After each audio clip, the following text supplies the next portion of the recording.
அனைவருக்கும் வணக்கம். இந்த கொஸ்டின் நல்லா கவனிச்சு பாருங்க. தேச தந்தை என்று அழைக்கப்படுபவர் யார்? தாயின் மணிக்கொடி சொல்லுது ஜெயஹிந்த்.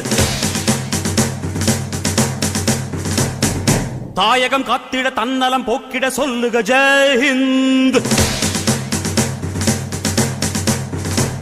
என் இந்திய தேசம் இது, ரத்தம் சிந்திய தேசம் இது.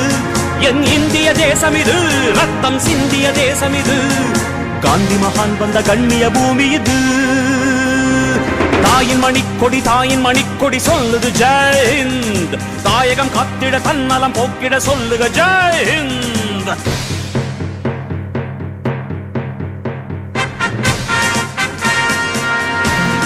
ஆப்ஷன் சி சரியான விடை மகாத்மா காந்தி. தேச தந்தை என்று அழைக்கப்படுபவர் மகாத்மா காந்தி. இந்த வீடியோ பதிவு கண்டிப்பாக உங்களுக்கு பயனுள்ளதாக இருக்கும்னு நினைக்கிறேன். அடுத்த வீடியோவில் சந்திப்போம். தேங்க்யூ ஸோ மச் ஃபார் வாட்சிங்.